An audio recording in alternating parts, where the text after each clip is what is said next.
The night Damien Moretti stood up from his table, an entire restaurant forgot how to breathe. Rain tapped softly against the floor-to-ceiling windows of Moretti House, one of the most exclusive Italian restaurants in Manhattan. The city glittered outside in streaks of gold and silver, but inside, everything felt warm, polished, perfect. At least, that was what the customers saw.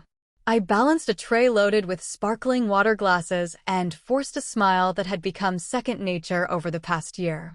My name was Emily Carter. I was 26 years old, working double shifts while attending nursing school at night, surviving on coffee, determination, and the stubborn belief that life eventually rewarded people who refused to quit. Most nights, I could ignore the exhaustion. Most nights, I could ignore the ache in my feet and the anxiety that followed me home like a shadow. But not tonight. Tonight, I felt it before it happened. Maybe it was the tension in the air. Maybe it was the way the storm outside seemed heavier than usual. Or maybe some disasters announced themselves long before they arrive. The dinner rush was reaching its peak when I noticed Ryan walking through the front entrance. My stomach dropped instantly. I hadn't seen him in 3 months. Not since I ended our relationship and changed every routine I had just to avoid him. He wasn't supposed to know where I worked. Yet there he was, moving between tables with a confidence that made my pulse stumble. I turned away immediately, praying he hadn't seen me. The prayer lasted less than 3 seconds. Emily. My name cut through the noise of the restaurant. Several guests glanced up. I kept walking. Emily, I'm talking to you. The tray suddenly felt twice as heavy. My manager shot me a confused look from across the room. I could feel Ryan getting closer. Every step tightened something inside my chest. Please leave, I said quietly without turning around. Not until you talk to me. His voice wasn't loud, but it didn't need to be. The confidence in it unsettled me more than anger ever could. I reached a service station and carefully lowered the tray onto the counter. My hands trembled. Around me, conversations continued, silverware clinked against plates, waiters moved between tables. Life carried on as if nothing was wrong. But I knew better. Ryan stepped in front of me, blocking my path. You ignored my calls. Because we're done. You don't get to decide that alone. The words settled heavily between us. Several nearby customers began paying attention. Heat flooded my face. Embarrassment. Fear. Frustration. All tangled together. I just wanted the floor to open beneath me. Then Ryan reached toward me. Not aggressively. Not enough to cause a scene. Just enough to make me instinctively step backward. My shoulder bumped a chair. A glass tipped over and shattered against the floor. The sound echoed across the dining room. Silence followed. Complete silence. Every conversation stopped. Every head turned. And somewhere near the private VIP section, a chair slid backward. Slowly, I looked up. A tall man in a black suit had risen from his table. His expression revealed nothing. Yet somehow the entire room seemed to react to him. Damien Moretti's dark eyes settled on me for a long moment before shifting toward Ryan. Then he spoke 4 calm words that changed everything. Bring her to me. For a second, nobody moved. The rain continued tapping against the glass. Somewhere in the kitchen, a dish clattered onto a counter. But inside the dining room, every sound seemed distant. Ryan turned toward the VIP section, confusion flickering across his face. I followed his gaze. Damien Moretti stood beside his table with one hand resting lightly on the back of a chair. He was not the tallest man in the room. He was not the loudest. Yet somehow every person around him seemed smaller. The managers had already started moving. One hurried toward us while another approached Ryan with a nervous smile. Sir, I think it would be best if you came with me. Ryan laughed awkwardly. This is between me and her. Nobody answered. The manager repeated himself. Please come with me, sir. I watched Ryan glance around the room. Only then did he seem to realize that every employee was paying attention. Every waiter. Every bartender. Every security guard. His confidence began to crack. Emily, he said, forcing a smile, tell them this is ridiculous. I opened my mouth, but nothing came out. The truth was, I did not know what was happening. I did not know why one of the most powerful businessmen in New York had noticed me. I did not know why my heartbeat suddenly felt louder than the storm outside. Within moments, Ryan was escorted toward the entrance. He did not argue. He did not create a scene. He simply left, throwing one final frustrated look over his shoulder before disappearing into the rain. The second the doors closed behind him, I felt my knees weaken. Relief arrived first. Then embarrassment. Then exhaustion. The manager approached me carefully. "Miss Carter." I looked up. "Mr. Moretti would like to see you." My stomach immediately tightened. Every story I had heard about Damien Moretti returned at once. Most people knew him as a wealthy restaurateur. Others whispered about influence, connections, and power that extended far beyond restaurants. Nobody ever seemed completely comfortable saying his name. "Why?" I asked. The manager offered a polite smile. "I do not think Mr. Moretti is used to explaining himself." A few minutes later, I found myself stepping into a private elevator hidden behind a hallway near the wine cellar. The doors closed softly. My reflection stared back at me in polished brass walls. Pale face. Nervous eyes. A strand of blonde hair falling loose from my ponytail. I suddenly felt very small. The elevator opened onto the top floor. A private office overlooked Manhattan through massive windows. The city lights stretched for miles beneath the storm clouds. Damien stood near the glass with his hands in his pockets. He did not turn immediately. The silence felt strangely deliberate. Finally, he looked at me. Up close, he seemed even more intimidating. Dark suit. Calm expression. Eyes that missed nothing. His gaze settled briefly on my face. Then it moved lower. Noticing details I had spent months hiding. The long sleeves. The nervous posture. The instinctive way I kept my distance from every door. "Sit down, Emily." His voice was calm. Controlled. I obeyed before realizing I had. Damien took the chair across from me. For several seconds, he simply studied me. Then he asked a question nobody else had ever bothered to ask. "How long have you been pretending everything is fine?" The question hit harder than I expected. I looked away first.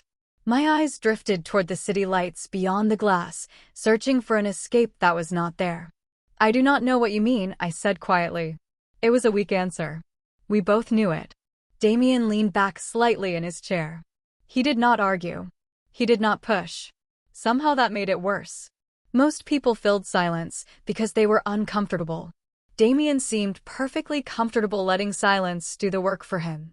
The storm rolled across Manhattan outside. A flash of distant lightning illuminated the office for half a second before fading away. I folded my hands together to stop them from shaking. "You work double shifts," he said. "You attend nursing school at night. You never call in sick. You refuse help from coworkers. You apologize even when something is not your fault." My head snapped up. "How do you know that?" "I own the restaurant." His answer was simple. "I pay attention." Something tightened in my chest. Nobody had ever said those words to me before. Not family. Not friends. Not Ryan. Nobody. Damien reached toward the desk and slid a small paper folder across the polished wood. I frowned. "What is this?" "Open it." My fingers hesitated before lifting the cover. Inside were several receipts. Pharmacy receipts. My stomach dropped. "How did you get these?" Damien's expression never changed. The better question is why a 26-year-old waitress is spending almost every extra dollar she earns on medication that is not for herself. My throat went dry. I stared at the papers without speaking. There was no point denying it. The prescriptions belonged to my younger brother, Ethan. 19 years old. Diagnosed with a chronic autoimmune condition 2 years earlier.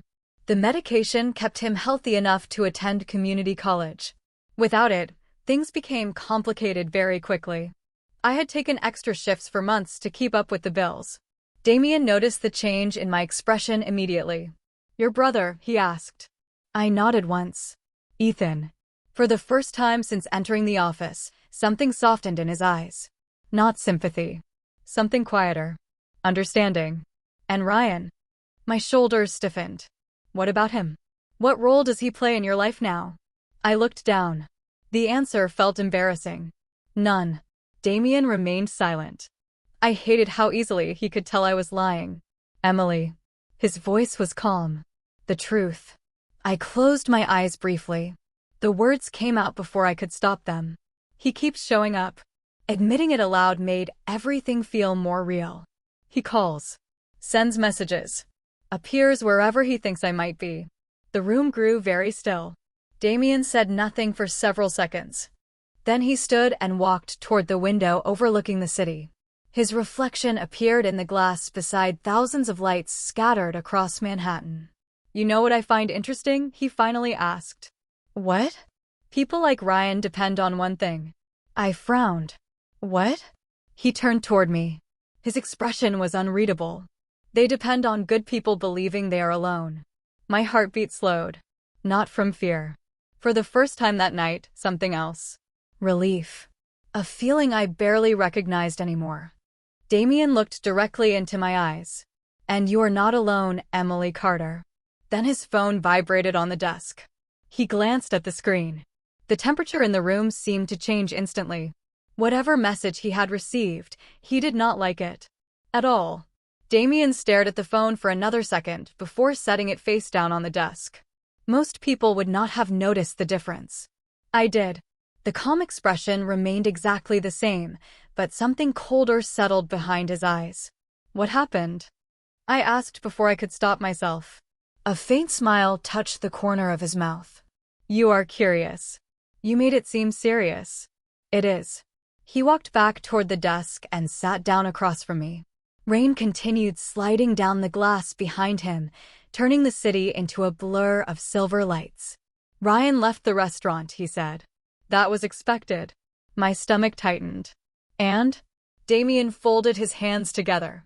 One of my security directors ran a routine background check. I frowned. You investigate everyone? Everyone who creates a disturbance inside my businesses.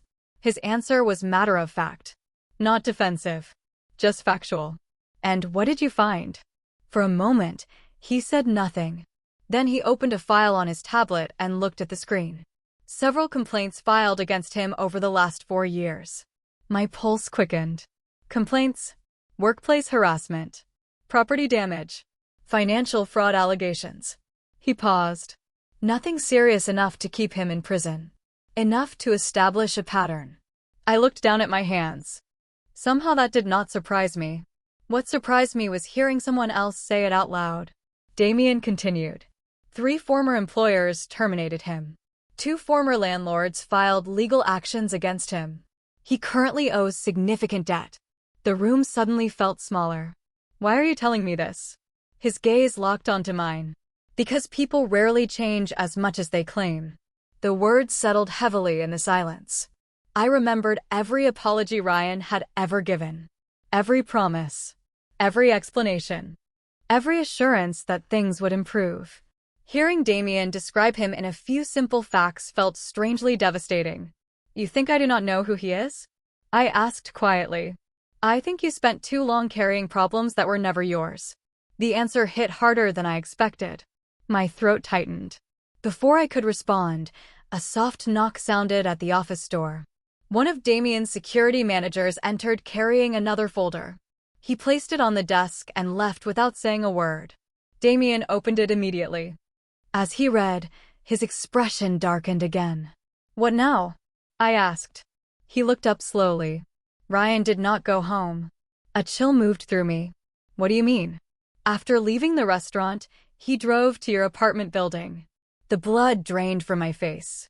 Damien noticed immediately. You expected that. It was not a question. I swallowed hard. Sometimes he waits outside. The words sounded pathetic the second they left my mouth. Damien's jaw tightened. Not dramatically. Just enough for me to notice. Emily. His voice remained calm. How often? I looked away toward the rain-covered windows. More often than I want to admit. The silence that followed felt heavier than anything before it. Finally, Damien stood and walked toward the glass again. Manhattan stretched endlessly beneath the storm. He stared at the city for several seconds before speaking. Tomorrow morning, he said quietly, everything about this situation changes. I frowned. What does that mean? He turned toward me. The look in his eyes made my heartbeat stumble. It means Ryan believes he is the one watching you. Another flash of lightning illuminated the office. Damien's expression never changed. He is about to learn he was wrong. The next morning felt strangely normal, which somehow made everything more unsettling. Sunlight poured through my apartment window as if the storm had never happened. Ethan sat at the tiny kitchen table eating cereal while reviewing notes for a biology exam. He looked healthier than he had 6 months ago, and seeing that alone made every extra shift feel worth it. I tried focusing on ordinary things. Coffee, laundry, classes, anything except Damien Moretti and the conversation that had followed me home like an echo. My phone buzzed just after 8 o'clock. I glanced at the screen and froze. Unknown number. For a second, I considered ignoring it. Then I answered. Hello. Good morning, Emily. I immediately recognized the voice. Calm. Controlled. Impossible to mistake. How did you get this number? I asked. You work for me. Somehow, I could hear the faint amusement behind the words. I rolled my eyes despite myself. That does not answer the question. I know. Silence lingered for a moment. Then his tone shifted slightly. Look outside. A chill moved through me. I walked toward the window and carefully pulled the curtain aside. Across the street sat a black SUV. Not parked suspiciously. Not hiding. Simply there. Waiting. What is that? I asked quietly. Transportation. I nearly laughed. I do not need transportation. You walked home from the subway at 11:32 last night. My stomach tightened. You had someone watching me? I had someone making sure you arrived safely. I pulled the curtain closed immediately. Damien, this is exactly what I do not want. Protection? Control. The line remained silent for several seconds. When he finally spoke, his voice was lower. More serious. There is a difference. I wanted to argue. The problem was that part of me understood exactly what he meant. Another part of me hated that understanding. I can take care of myself. You have been taking care of yourself for years. His answer came immediately. And you're exhausted. I closed my eyes. The worst thing about Damien was that he rarely said anything completely untrue. After ending the call, I spent the entire morning trying not to think about him. By noon, I failed completely. The black SUV remained outside. Not following me. Not approaching me. Simply present. Like a reminder that somebody was paying attention. When my evening shift began, Moretti House felt different. Every employee seemed unusually focused. Managers moved quickly between conversations. Security personnel appeared more frequently than normal. Something was happening. I could feel it. Around 7 o'clock, I finally cornered one of the assistant managers. What is going on? He hesitated. Mr. Moretti held meetings all afternoon. About what? The manager lowered his voice. About someone named Ryan. My heartbeat immediately accelerated. Before I could ask another question, the restaurant entrance opened. A man in a dark suit crossed the lobby carrying a folder. He headed directly toward Damien's private office upstairs. Every instinct in my body screamed that the situation was becoming much bigger than I understood. Then my phone vibrated again. A new text message appeared on the screen. This one was not from Damien. It was from Ryan. The message contained only 6 words. We need to talk. Tonight. Beneath those words was a photograph. A photograph of Ethan leaving campus less than an hour earlier. My blood turned cold the second I saw the photograph. Ethan was smiling in the picture, his backpack hanging from one shoulder as he walked across campus, completely unaware that someone had been watching him. For a moment, the restaurant around me disappeared. The conversations. The music. The clinking glasses. Everything faded beneath the roar of panic filling my ears. I read the message again. Then again. We need to talk. Tonight. My hands trembled as I locked my phone screen. Ryan had never involved Ethan before. That was the line he had never crossed. Until now.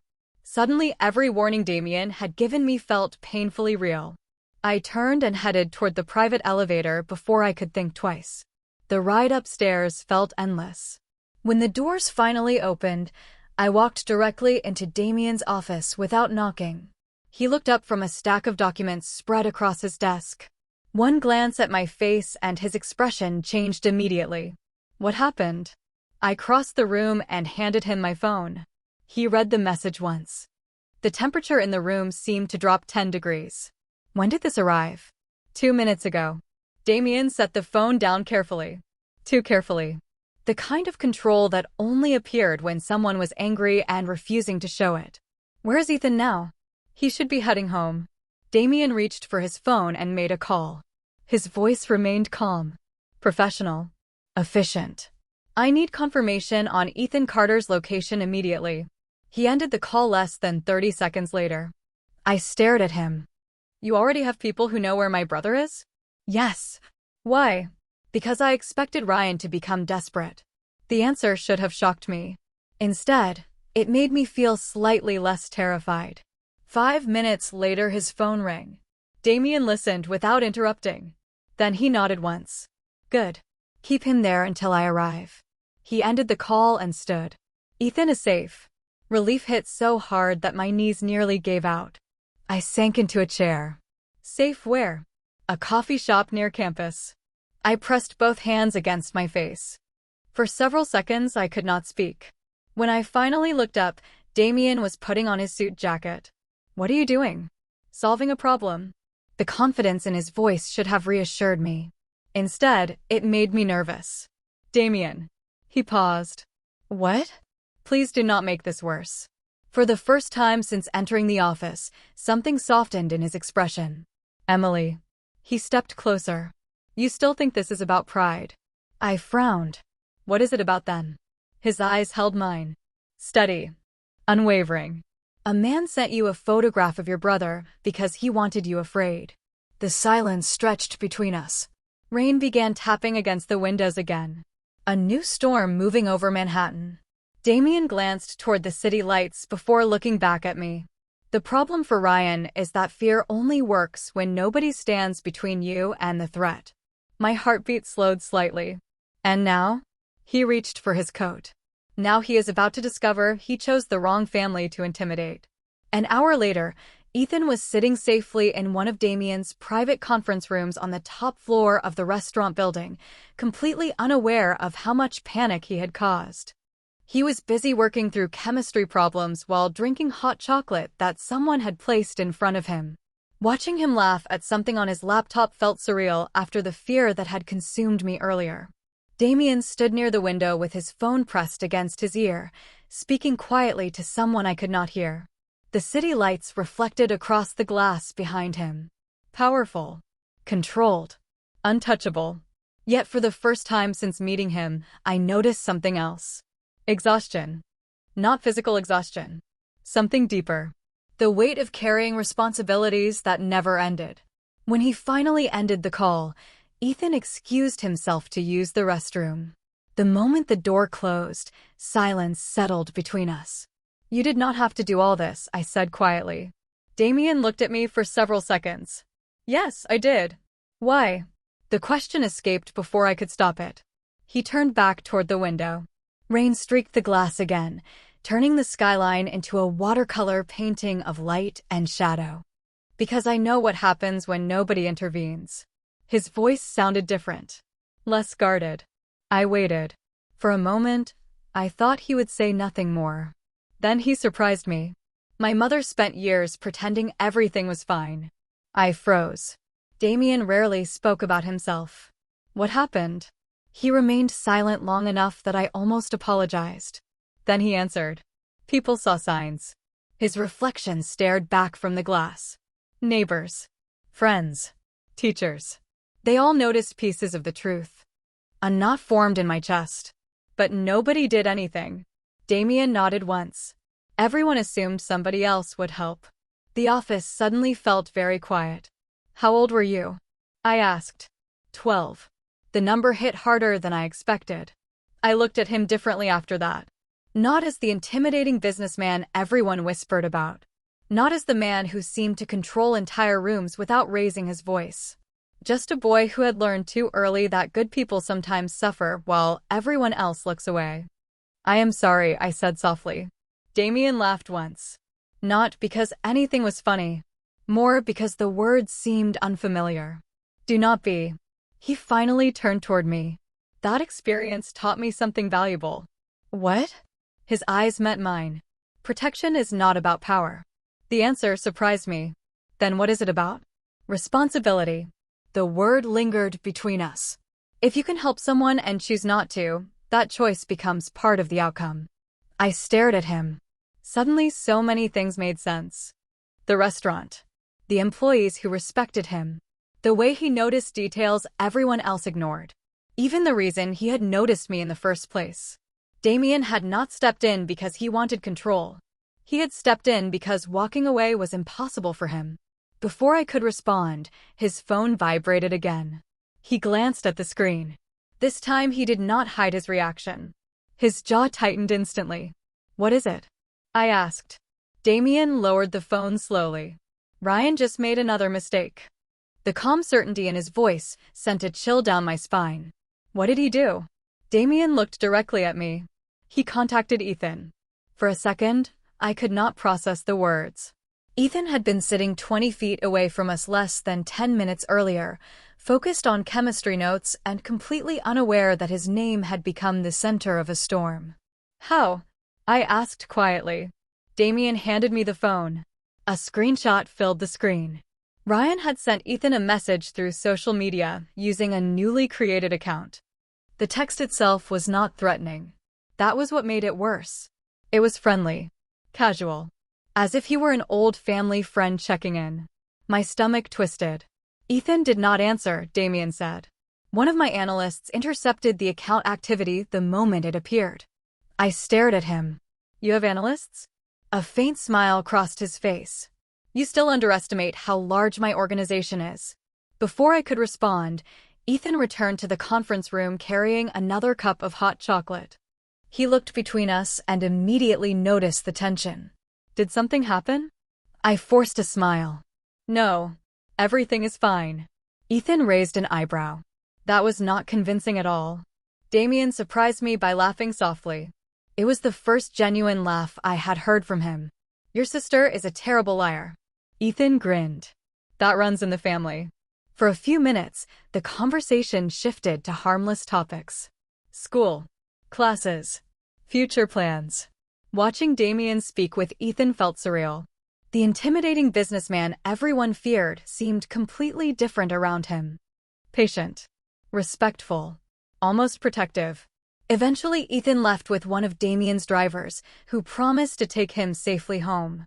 The moment the elevator doors closed, the atmosphere changed again. Damien's phone rang twice in rapid succession. He answered immediately. I watched his expression as he listened. Calm. Focused. Then something unexpected happened. He nodded once and said, Good. Proceed. When the call ended, I folded my arms. What does that mean? Damien sat down across from me. It means the situation is finished. I blinked. Finished? He slid a folder across the table. Inside were documents. Legal filings. Debt records. Employment reports. Complaints. Evidence. More information than I thought possible. Ryan spent years creating problems for himself, Damien said. He simply assumed nobody would ever connect the pieces. My eyes moved across the pages. The picture became clear very quickly. Every shortcut. Every dishonest decision. Every broken promise. None of it had come from Damien. It had all existed long before tonight. What happens now? I asked. Damien leaned back in his chair. Now the appropriate people receive the appropriate information. The simplicity of the answer stunned me. No threats. No revenge. No dramatic confrontation. Just consequences. Real consequences. For the first time in years, I felt something unfamiliar. Safety. Not because Ryan had changed. Not because the world had suddenly become fair. But because someone had finally refused to look away. Damien studied me quietly. You can stop carrying this now, Emily. My eyes burned unexpectedly. I looked away toward the city lights beyond the glass. Somewhere below us, Manhattan continued moving through the night. But for the first time in a very long time, it felt like I could finally breathe. 1 year later, The restaurant looked exactly the same. The crystal chandeliers still reflected golden light across polished floors. The windows still framed the Manhattan skyline like a painting. The scent of fresh bread and espresso still drifted through the dining room. Yet everything in my life had changed. I stood near the entrance wearing navy blue scrubs beneath a light coat, holding the car keys to my first brand new vehicle. Earlier that morning, I had finished another shift as a registered nurse at one of the city's top hospitals. Ethan was healthy, strong, halfway through completing his degree. For the first time in years, our future felt bigger than our fears. I smiled as I looked around the restaurant. A year ago, I had stood here feeling trapped. A year ago, I had believed surviving was the same thing as living.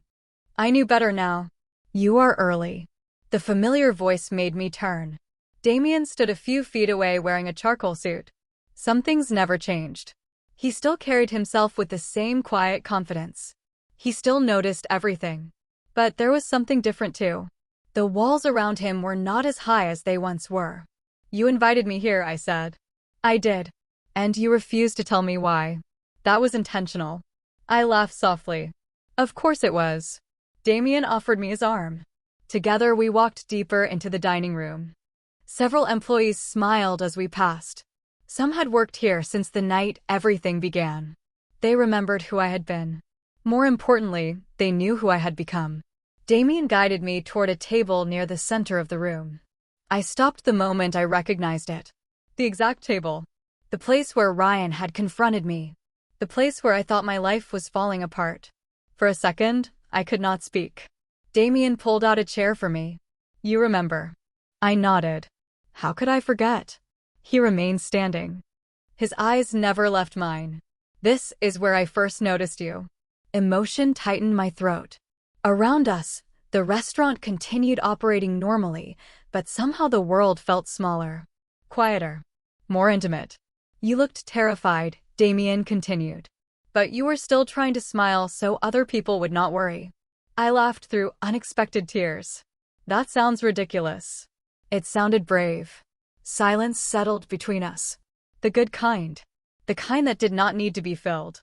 Damien reached into his jacket pocket and removed a small velvet box. My breath caught instantly. "Damien." He smiled for the first time. A real smile. Warm and completely unguarded. "A year ago, someone walked into this restaurant believing she was alone." He opened the box. She was wrong. Tears blurred my vision. "You gave me safety when I needed it most," I whispered. Damien shook his head gently. "No, Emily." His voice was quiet. "Certain. You gave me something far more difficult." "What?" He took my hand. "A reason to stop carrying the past and start building a future." The restaurant seemed to disappear around us. There was only his hand holding mine and the steady certainty in his eyes.